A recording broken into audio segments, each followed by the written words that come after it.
Hello and welcome to the first of our Ask Julia events for Good Grief with Julia Samuel. Today we're talking about grief after the death of a sibling. It's brilliant to see so many people in the audience. Thank you for joining us. This series of events seems especially relevant and poignant today, the day after the official UK death toll from COVID-19 passed 100,000. At this time of collective loss, talking about grief and mourning and sharing our experiences is so important. My name's Lucy Selman. I'm a Senior Research Fellow at the University of Bristol, and I consider myself very lucky to be speaking with Julia today. Julia Samuel is one of the UK's leading psychotherapists. She was awarded an MBE in 2015 for her services to bereaved children. She's founder patron of Child Bereavement UK and Vice President of the British Association for Counselling and Psychotherapy. Julia has authored 2 best-selling books, Grief Works and This Too Shall Pass.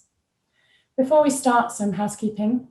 The session's divided into 2 halves. So first, Julia and I will speak for half an hour, and then there'll be half an hour of taking questions from all of you. Please send your questions for Julia using the Q&A feature, which is at the bottom of your Zoom window. We may not be able to answer all your questions, but we'll do our best. Feel free to use the chat box to say hello and to find links to resources, which our moderator, Katrine, will share with you. And just a reminder that this webinar is being recorded. So without further ado, Julia, welcome. Thank you for being here. I feel very honoured to be with you and to be with everybody who's joined us. And, you know, I on the one hand, I am really delighted to be part of this. And it feels like a movement, really, which is kind of raising awareness of grief and the importance of talking and collectively coming together. But also, I think the demand was so great, it's made me realise how much has not been said, how much is still unvoiced, how much more we need to do to give people an opportunity to be heard, to ask questions, to express themselves, so that it is no longer something that they hide away and manage on their own. Because what I hope these seminars and the one today will bring is a kind of connectiveness between us all. That, you know, we all have experiences of grief and they are very individual and unique, but also there is a collective understanding that I think can be profoundly healing. And I hope that by us doing this and you amazingly hosting it, that it's a force for good for everybody. I really hope that. Well, we just really appreciate you being here and helping with the Good Grief mission to bring grief and bereavement sort of out into the open. So thank you again. To get started with today's topic, so grief after the death of a sibling, I wondered if you could first of all start by explaining some of the unique or particularly challenging aspects of this particular kind of grief. I mean, often sibling grief they're called the hidden mourners because there shouldn't be, but there often is in people's minds a kind of hierarchy of grief.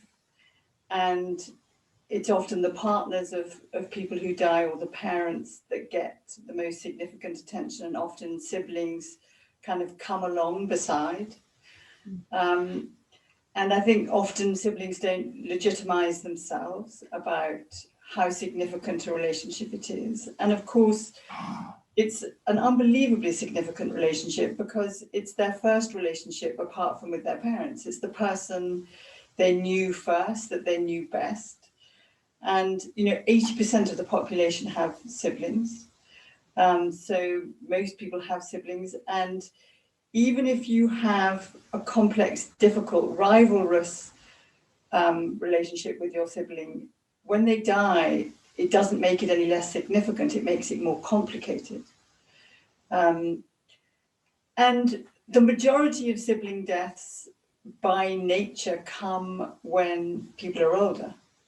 So often people in older age, their siblings die. And that can have a particular quality of isolation and loneliness because older people tend to be more disconnected from their community. They tend not to be working. They may have a partner that's already died. So their sibling may be the most significant person in their life.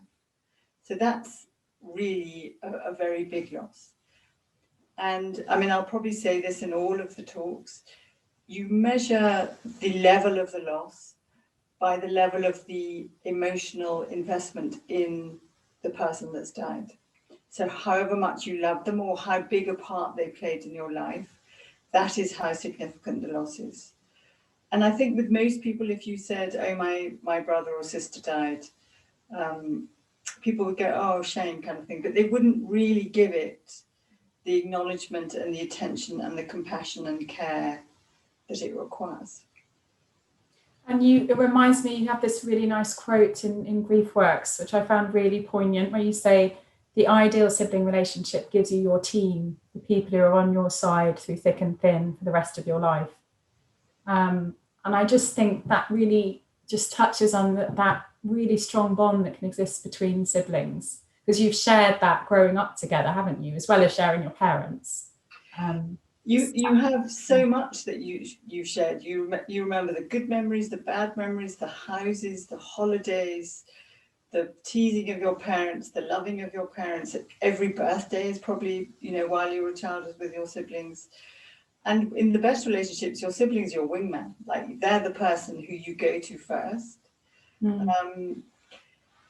But also when a sibling dies, if they're younger, so you can be a young child when a sibling dies, or you can be in your 20s, it's incredibly significant because it's the first significant experience of grief that you have, but also it severely disrupts your early life as a child or as a young person in a way that you're not in any way prepared for. So on one level, when your sibling dies, you lose to a great extent the parents that you had, who they were before your sibling died, because they're grieving the death of their child,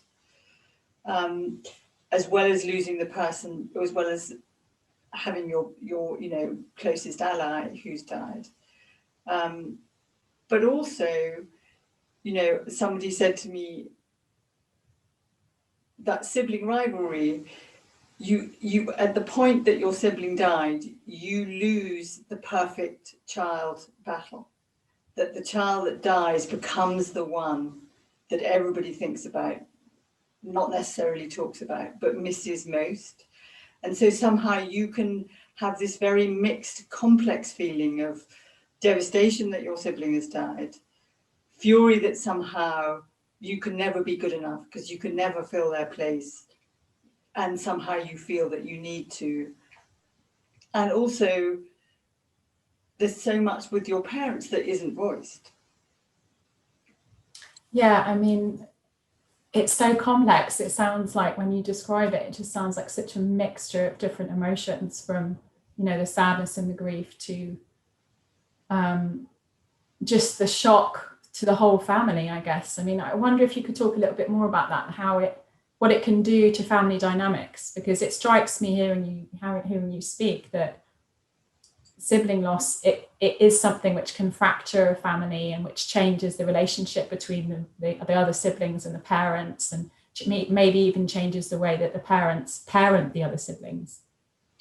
Completely. I mean, there's sort of so many pieces to add into that. So the family system is irrevocably altered, and it's tipped on one side, or turned upside down. People sometimes talk about it. It's like a bomb was thrown into the family. There's sort of the absolute kind of annihilation of what they knew and trusted and what was. And so the work of the family is to recalibrate their family system. And every member in a family grieves differently. So, if it was a teenager, they may not want to talk to their parents. They may want to talk to their mates. They may not show their sadness. And then their younger brother may want to do the opposite. And so there can be a lot of complexity and difficulty in how it's experienced, how it's expressed, and what is allowed. And of course, where families work best is when everyone has open communication, you build trust, and you can kind of say what you need and what you're feeling. But when your parents are really grieving the death of their child, that isn't always available. And of course, the outcomes for the rest of the children in that family depends on the quality of the parenting. And that is very likely to be diminished. I mean, parents do an amazing job and they really care about their other children, but it's a very complex job, parenting your living children while grieving the death of a child. And it takes much longer than anybody wants. And it uses up huge psychological resources, how to sort of trust again. The parents worry that this child could die. So, if the child is 5 minutes late, they think they've been run over. Your trust in life gets sort of turned upside down. And the other big influencer is the circumstances of the death.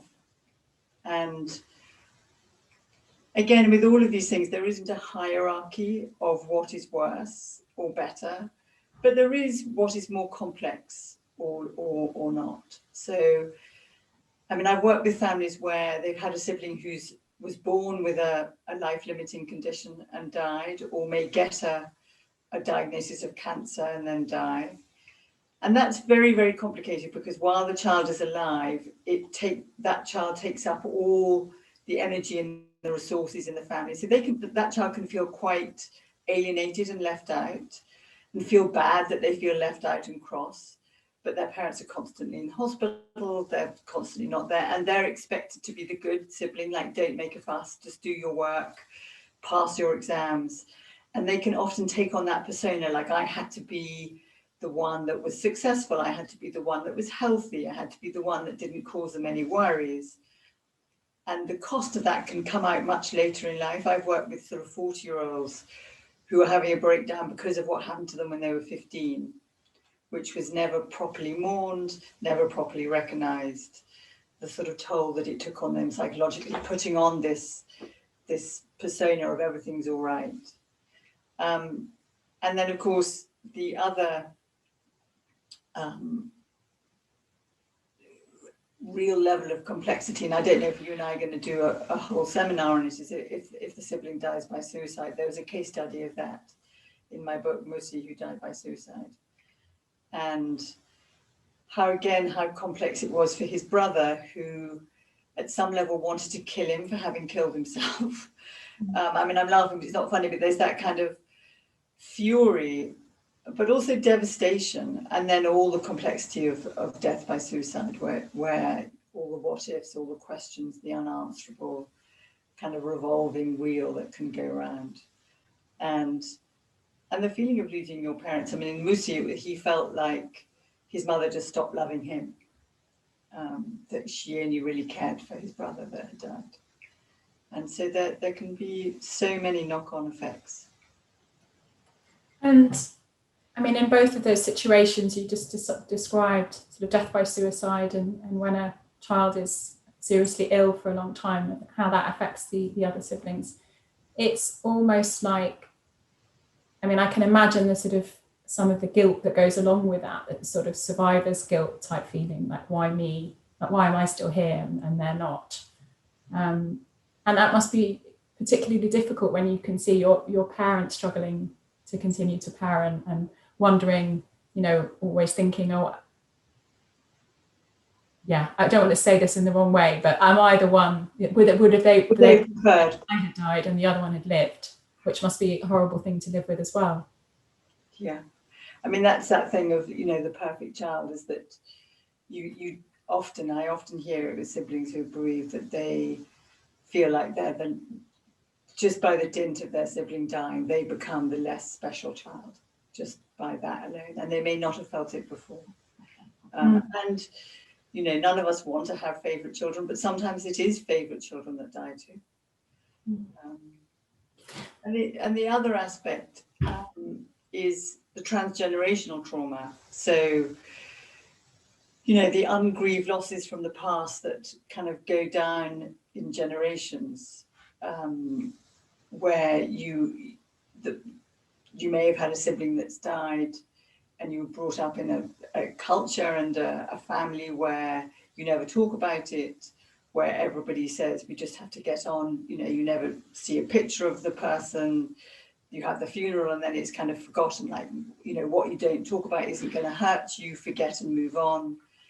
And then how that is played out in that person's life, all the kind of unmourned losses that then become present losses in their life and in the relationships they have, and how they parent their own children, that they can be fearful that that child's going to die. So, and this would be true of all relationships of loss, you know, that where you don't grieve a loss in the present, it's very likely to go down, to be transgenerational, to go down into the next generation. That's really interesting. It's not something I've really, considered very much or got very much experience of. But if something like that happened in a family, say if one of the siblings died, but then they sort of weren't spoken about afterwards, or the children within the family weren't encouraged to express their grief and mourn as well, what could the implications of that be for those children kind of further down the line, do you think? What role do the parents play in enabling the other siblings to grieve and process that grief? Parents play the key role. So children learn not by what they're told, but what they observe, what parents model.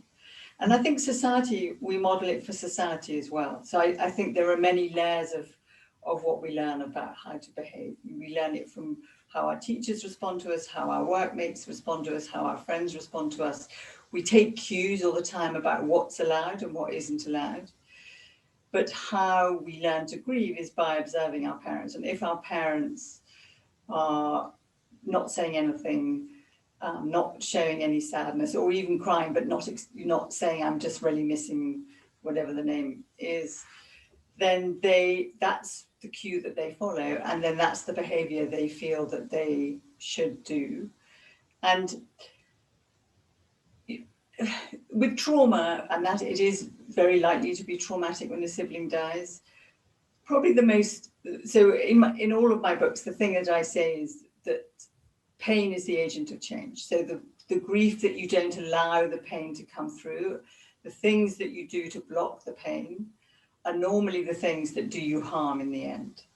And the most common kind of anesthetic for grief is alcohol, drugs, sex, machines, you know, scrolling, gaming, anything that is an anesthetic to your natural organic feelings being expressed.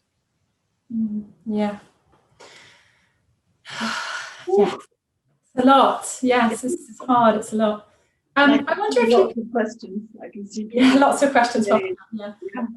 I wonder if you could reflect a bit on. You mentioned this at the beginning, sort of the difference between a sibling dying when you're a child versus a sibling dying kind of in older age, and also with obviously a particular interest of mine because our daughter was stillborn. I've wondered about the impact on that on her sister because she never got to meet her.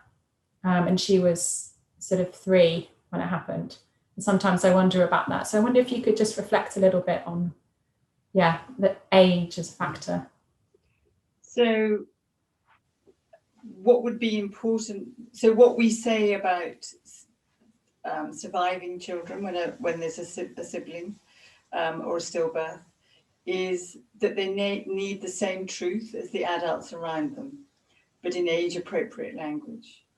So very much your parents' generation, mine is a generation greater than yours because I'm probably the same age as your parents, but stillbirths were very much go home, don't think about it, and have another child. And what we know now is that you grieve as much for a stillbirth as you would anybody that is incredibly important to you, that you really, really love, and you grieve the future you dreamed for. The future that you had every right to expect, and you have images of the child and feel that grief incredibly intensely, but in some ways with more complexity because you don't have memories. You have memories of the pregnancy, but you don't have actual live memories. And so if you didn't talk to her sister about her, she would know. Was it her? Yes. Yeah. I don't want to go too far because I don't want to kind of. You tell me when to stop. No, that's fine. Yeah, I think it's an important thing to talk about. I think because again, it's a situation where I think most of the focus is on the parents, especially the mother. But actually, when when a child dies at whatever age, it does affect all the siblings, and a lot of the focus goes on to the parents, doesn't it? So yeah, I think it's important to talk about it. So it's allowing everything, I guess, that she can be sad, she can be happy, she can be cross, she can be curious. You need to be able for her to be able to ask you questions and to be told the truth. And basically what she needs a story that helps her understand and make sense of what has happened. So in a language that is very concrete, not metaphors like we lost her or she's gone to heaven, but that, I was pregnant, I had a healthy pregnancy, and then whatever you would say went wrong. Very sadly, she died. That means that her body doesn't work anymore, that she couldn't live. I feel very sad for her. I really miss her. I will always miss her.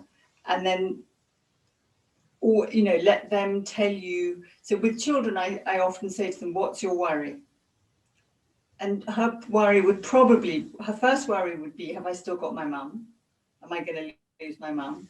And her second worry would be, am I going to die?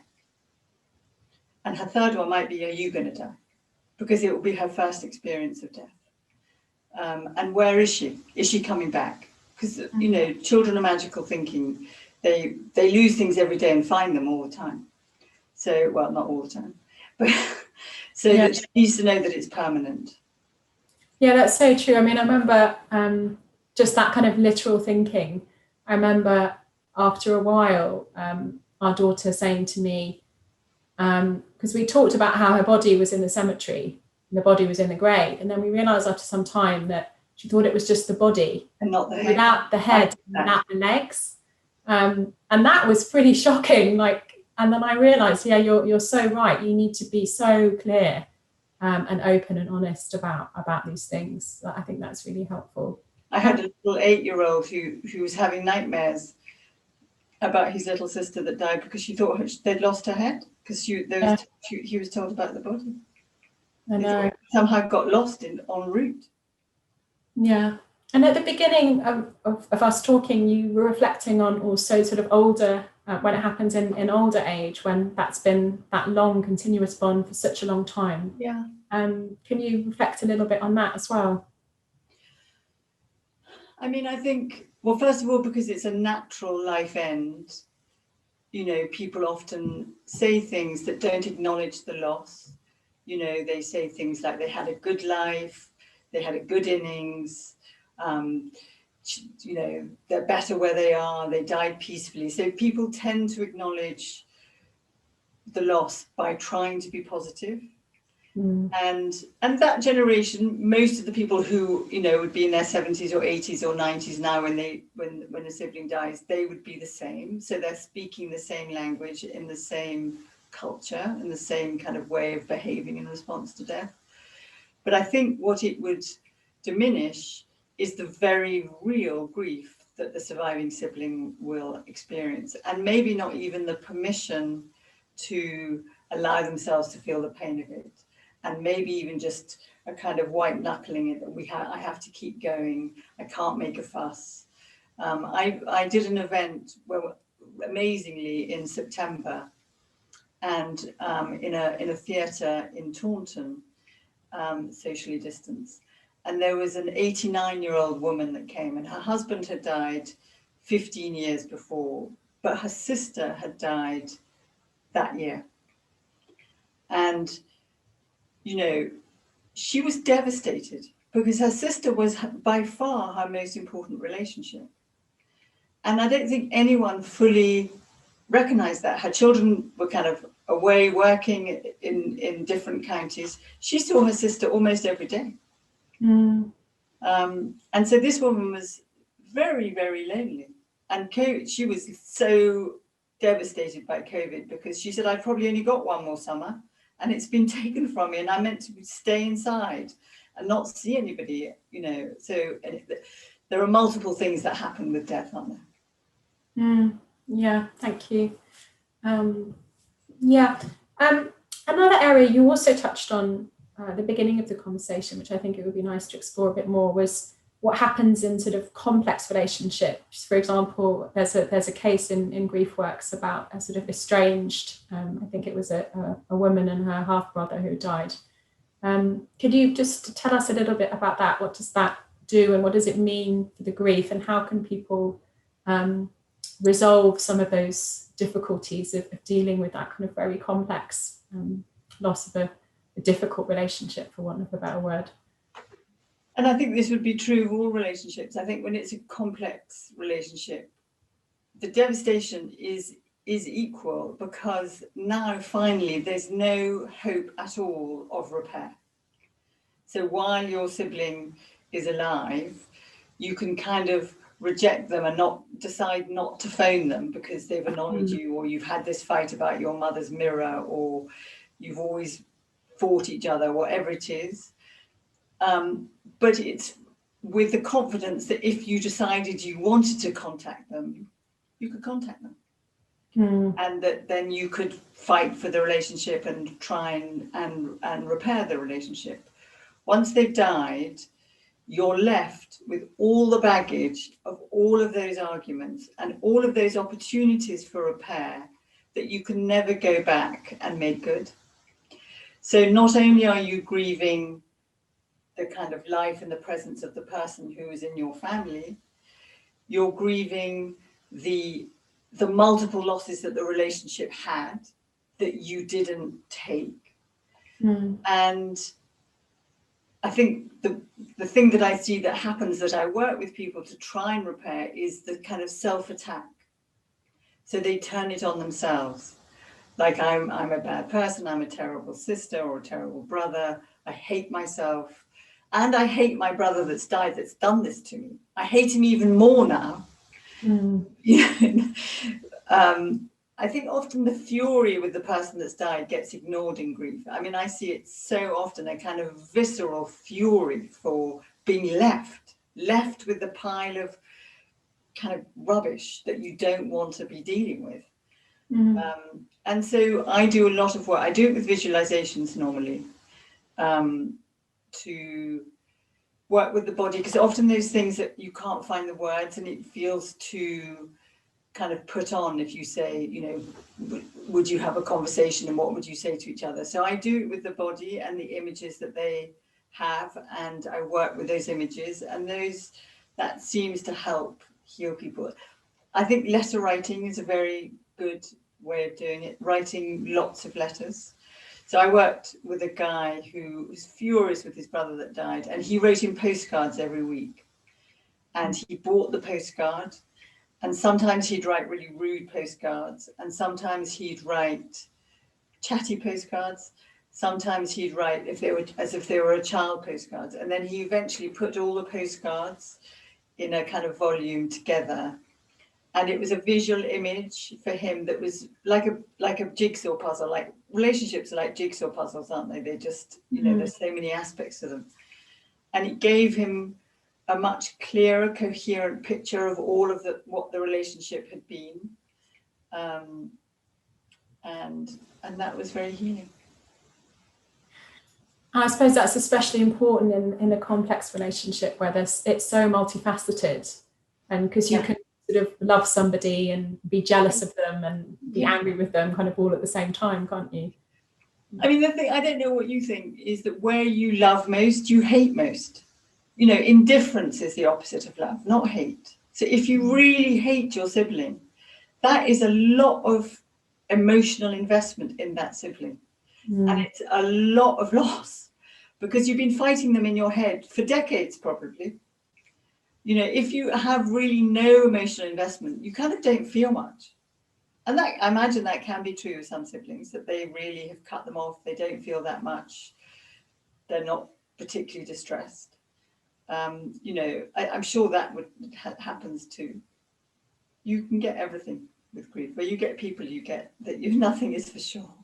Yeah, and it's everyone's grief is unique, isn't it? As unique as the relationship they had with the person. Exactly. And one of the things that I think about grief is that, you know, grief is so invisible, and your unique version of grief is as unique as our faces. you know, it's like we all have recognizable faces with eyes and nose and mouth and ears. So that, and the same with grief, there are lots of recognizable universal aspects, but how it comes together, how it plays out in us is as different as how we look. Thank you, very wise. We'll take audience questions in just a moment, but I wanted to just read a couple of questions that we had via social media first. So this is a question from Katrina. So I was a sibling whose brother died in an accident. My mother cleaved to my brother's friends, which I now get, but felt anger about then. The words I would use are, I'm here, but you don't see me. Can children's rage be acknowledged by parents who are in deep grief? It shatters a whole family. Can I preamble everything I've said and what I'm going to say as that these are my subjective responses, so that I'm not saying that I'm right or that what other people feel, if they're very different to what I'm saying, are wrong. I think there's, you know, as different as we are, there is multiple responses to all of these things. So I'm just using my experience, what I think at the time. And if you agree, if you disagree, I think that's very useful because it lets you know more what you do know. Does that make sense? If you disagree with somebody, it gives you an opinion. So I'm really sorry that happened to you, and it feels like you were an invisible mourner, that I'm looking to you as if you're the person that's asked the question. Happy to play that role. Yeah. And how your mum wanted to get close to your brother by being with his friends. And that's quite bittersweet, isn't it? I've seen people do that, and it's like they see the lives of the friends living in the way that their son didn't, and that kind of gives them a sense of their son. But I guess with you, it made you less than, like she wasn't doing that, or their parents weren't doing that for you. And I think it would be an unbelievably curative and helpful thing in families if parents could allow the siblings to voice their fury, and to do it often in creative ways.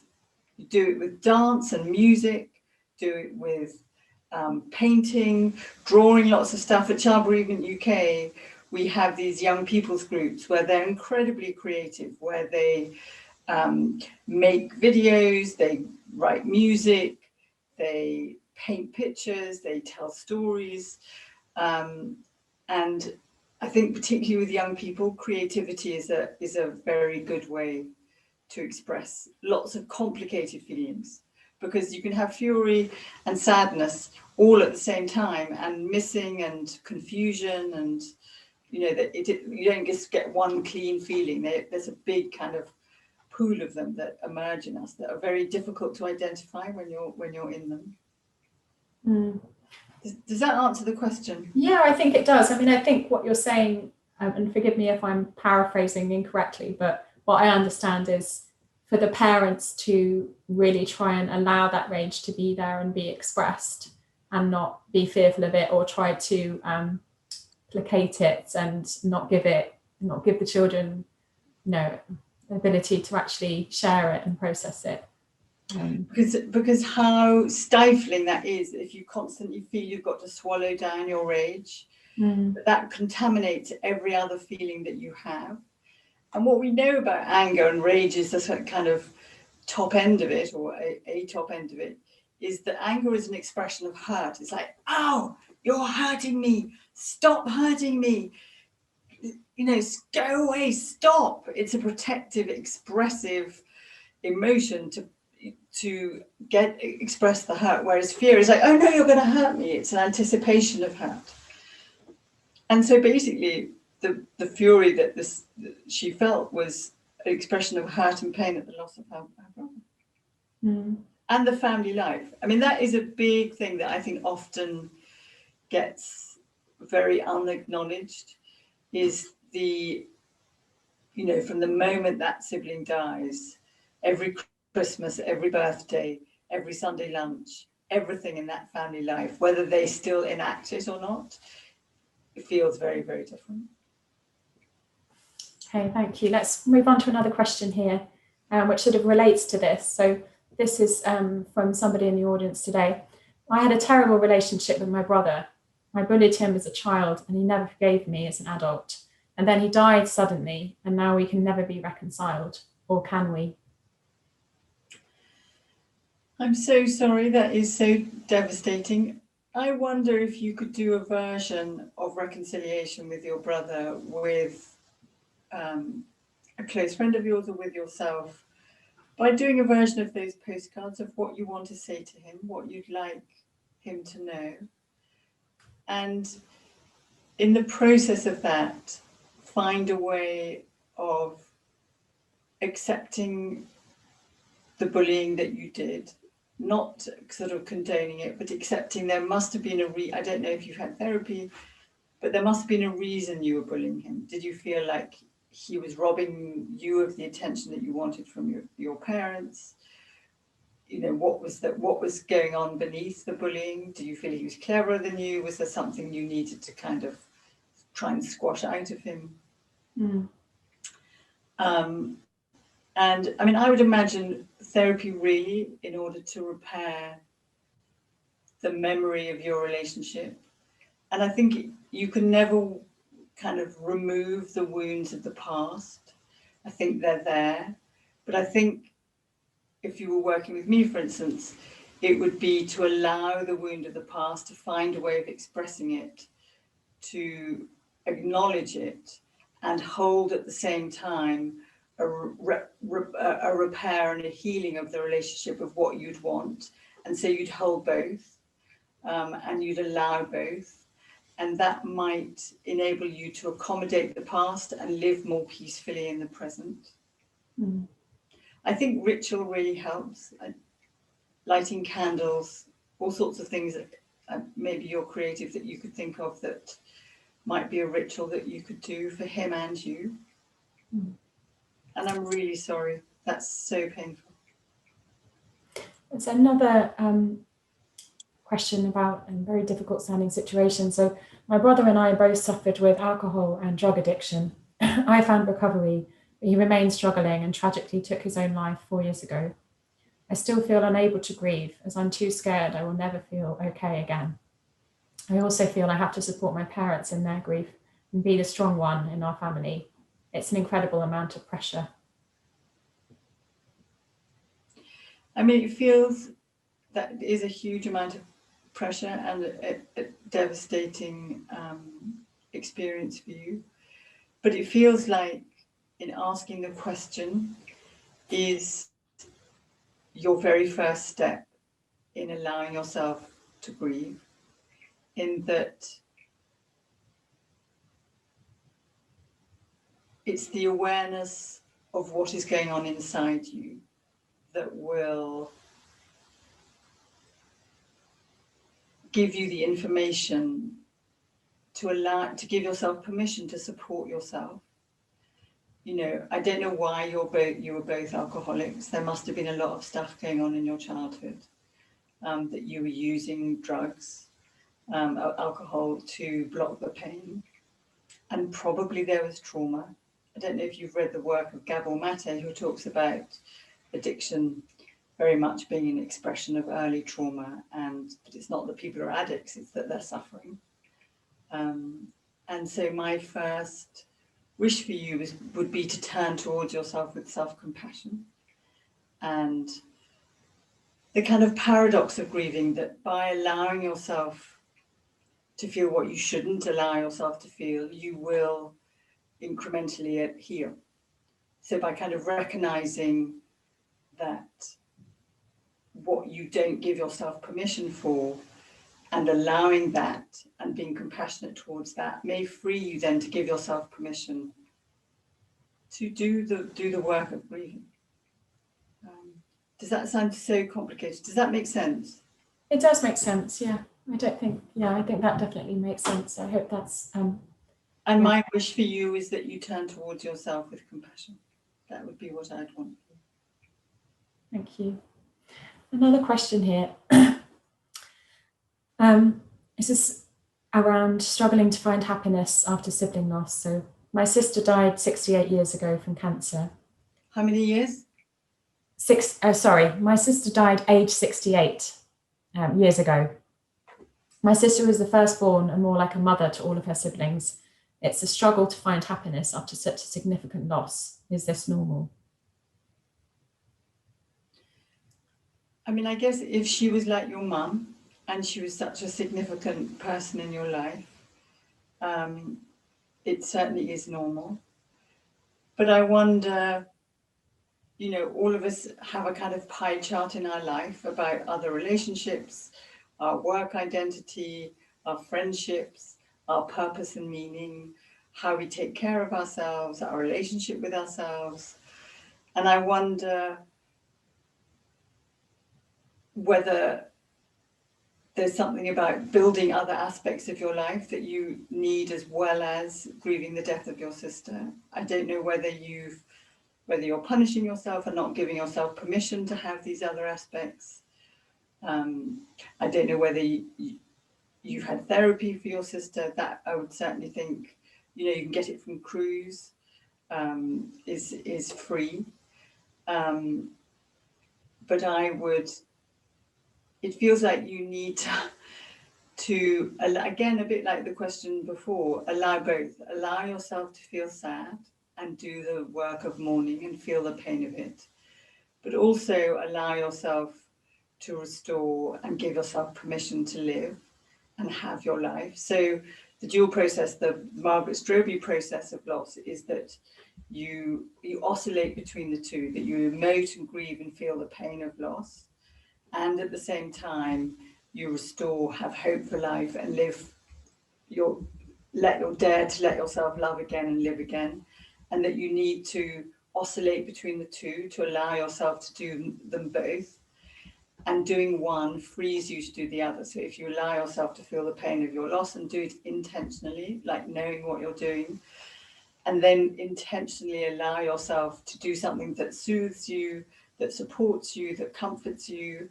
In the old days, I'd say go out with a friend, go to a movie, have a break from the pain. That gives you the emotional energy to go back and do the loss work, because it feels like it's very one-sided.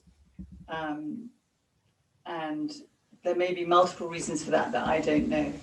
But just from what I've said, it feels like you need to put some attention to the other as well. Okay, thank you. Another question here, which is about child bereavement. So I run a small charity and we supply quality bespoke memory boxes designed by the bereaved child to children who've lost a sibling. What are your thoughts on memory boxes? I think memory boxes are really lovely ways of honouring the person that's died. And when grief is so invisible, having something tangible like a memory box that you can put mementos in, you can put cards and ribbons and little books, and that is the special place you can go to in order to remember the child that's died, I think is incredibly important. And, you know, as time goes on, you know, people who've been grieving the death of a child 15 years may every now and again need to go to their memory box to be touched into memory, to remember the child. And the visceral memory of that, having done it so soon after the death, the body remembers, the body holds the score, it will ignite the memory and they'll feel close to the child. So it's a very useful touchstone to memory. Thank you. That's really interesting perspective on memory boxes. I haven't thought of them in that way, but I think you're right. Yeah. So this one is about a COVID death, but interested to hear Julia's views on the loss of adult siblings. My brother was 75 at his death from COVID, and I'm 68. Our parents both died more than 40 years ago. I find myself as the pater familias to his children and try my best to give them strength, but sometimes find myself isolated from them, even though we do talk about him. Difficult role to play. Yeah, because when her brother died, since her parents have died, all the kind of connections to her own childhood, to her childhood memories. I think it might be a man. I'm not sure, but I think it might be a man. His memories. die with the brother. And what I would encourage is, with his children, your brother's children, is to do both. Model your sadness, talk about him, grieve in front of them, show them that you feel sad, let them support you, and then you can support them. That it isn't a one-size-fits-all relationship. The best relationships are mutual relationships, even from different generations, that you get them to talk to you about their dad and what they miss and what they love and what they're feeling, and then let them listen to you, because that will give them a sense of agency too, and it will give them what people who are bereaved love is memories and stories and insights about the person that died that they didn't know. So you could bring out your photo albums and show them. You can tell them naughty stories about their dad, funny stories, sad stories, things that really annoyed you. And sharing stories while you're showing what you feel is incredibly important and helpful for them. So don't sit on yourself, open yourself up to them. I think that's so true, because my father died when I was 15. And I remember, especially then when I got older, it was so important to have somebody to tell me those stories, because I wouldn't, you get to a time when you're like, I don't even know if I can remember them properly. And certainly I didn't know him as an adult. So I'm sure, whoever's given this, whoever's put forward this question, as your nephews and nieces grow up, having you there to talk to them about their dad is going to be so incredibly important. So incredibly important. And also you will remind him of their dad, because there'll be certain ways that you speak, the way you move your head, the way you look or dress. Being siblings, there will be something about you that lets them feel close to their dad. But also the other thing is that one of the terrible things about death is that, I know this is so obvious, is that you create no new memories, you have no new images. So if there's someone who can put more data, people get tired of the same photographs, the same stories, they get kind of worn down. And sometimes they have to put their phones away and not look at them for a while, because they go to them to try and feel connected to the person, and then they just don't do it. So having someone who's alive and well and available, who can give you new images, new data, new stories, is like creating a whole new relationship with their dad. So, I would give yourself a lot of permission to be very involved with them, but to be very open and cry with them too, because all of us know it. We pick up signals from each other. They'll know from how you're speaking, the tone of your voice, your body language, that you're feeling really sad. If you're not owning it, they won't feel as close to you. If you can kind of name it and be it with them, then they'll trust you, and you'll build a lovely relationship with them. You probably have a lovely relationship with them already. Thank you. We've got two questions here which are quite similar in that they relate to the impact on the family and the sort of restructuring of a family. So this person says, I lost my older sister, she was 18 at 14. I'm a middle child who is now also the eldest child, and I struggle with this new place. And then the second person says, I lost my 20-year-old younger brother suddenly last year, and I still don't believe it happened. I'm now an only child, and I'm struggling with the responsibility that I now hold on my shoulders. How do I go forward? So both of these people kind of just struggling with that whole shift in their role in the family. Yeah. I'm so sorry, both of you. That's so devastating. I think, the words that come to mind is it's the kind of impenetrable presence of absence. That, now that you're the only child, you just feel the absence of your siblings so strongly, and the one with the older sibling. And you can't move up. You're still the middle child. So, the thing that is so hard to do is to grieve the physical presence of your sibling, and to allow yourself to feel the pain of that, to acknowledge it, to talk to your parents about that and share it together, like both show each other. But also that the relationship hasn't died. that the love continues, that it's an ongoing bond of love with you and your sibling, although they've died. So I think one way of doing that is having touchstones to their memory. Maybe you can cook their favourite meal, go for a walk in their favourite place, play their favourite film, create a playlist with them, create a memory box, do photographs of them, so that bring them into conversation with your mum and dad, laugh about them, you know. So it's so raw, the one recently, so you probably can't laugh yet, but it's finding ways of bringing them into your life, the presence of their absence, making it present and overt, and not kind of looking to put yourself into a different position, because you can't. And it is devastating being then an only child, and that word only kind of is loaded, isn't it? Like, you're just not enough. And it is a lot of responsibility for your parents. But the thing I would do with your parents is have a very honest and open conversation with them about the burden you feel, that you feel like now you have to be both you and your sibling, that you're worried about them in their old age, that how are you going to cope? Talk to them about it as honestly and as openly as is possible, because then you can understand each other and you can support each other in it. The thing that is terrible in families when someone dies is this thing of co-protection, of protecting each other. Like, you're not telling your parents you're feeling burdened, they're not telling you.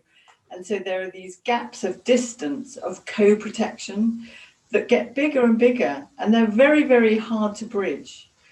So I would be vulnerable with them, ask questions, check with them what they think, what their worries are, and tell them what yours are, and make a kind of plan. I would make a plan about them when they grow old, those types of things, so that there are actually concrete answers as well. It's amazing how we do that. We sort of try and protect the other person, and in the meantime they're trying to protect us. And then you're sort of, it's so much more isolating, isn't it, than if you actually dare to have the conversation sometimes. And I mean, I feel so passionately about this. The protection comes from such a good place, but it's a rubbish idea. You can't protect someone from the pain that they're feeling. It's not your pain. It isn't your business. It's not in your gift. You can't protect anybody from their grief. All you can do is support them in it and support yourself in your own.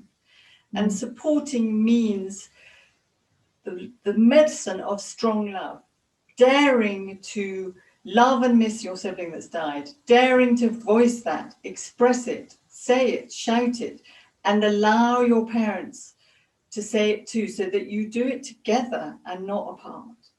The single biggest predictor of outcomes, and I know you've heard me say this, Lucy, is the love and connection to others. When someone dies, it's the love of others that enables you to survive. And in a family where a significant member of that family has died, it is their relationships that enable you to survive it and even thrive. Thank you. So I've got a question here around when a dead sibling is sort of put on a pedestal. So I was 10 when my younger brother died, age 6. He was the youngest of 6 and very much the favoured child for both my mum and dad. I was extremely jealous of him until he became ill at 5.5. I've often joked with other friends who've lost siblings that you can never compete with a dead sibling.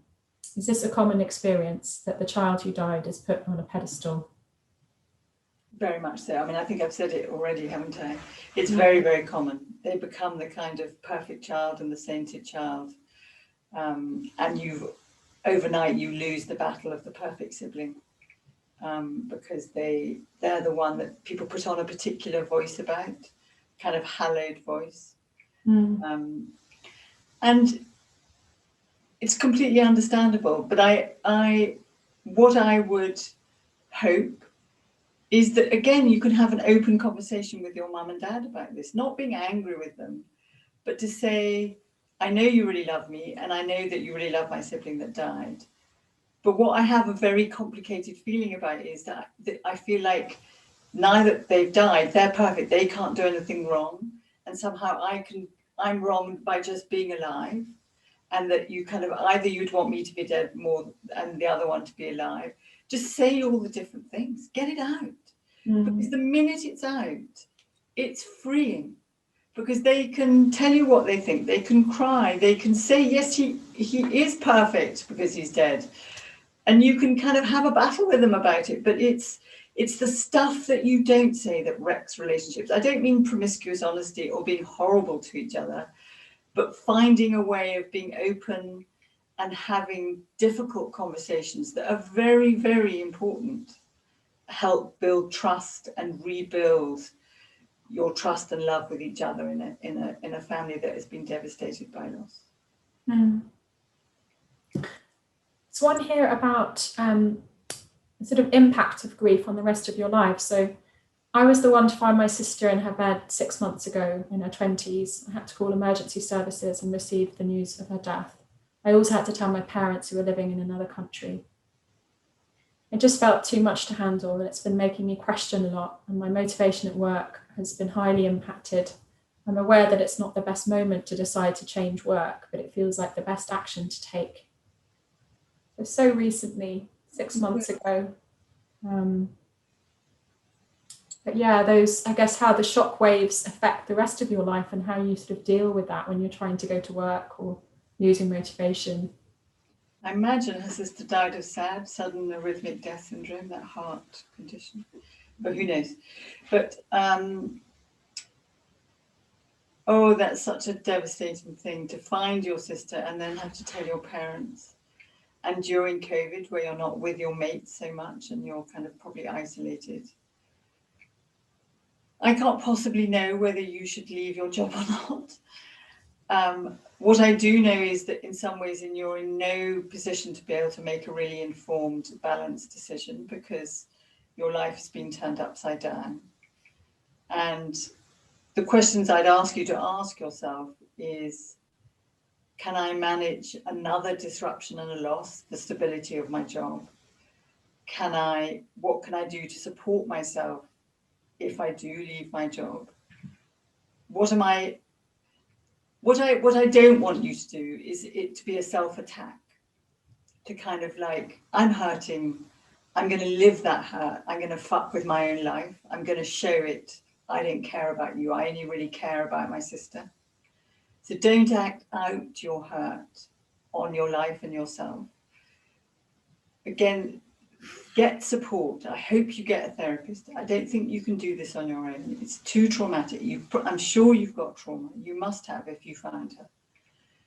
So I would get some EMDR, eye movement, desensitization, reprocessing. There's a EMDR association where you can get a therapist. If you can't afford it, I'm sure some of them offer low-cost therapy.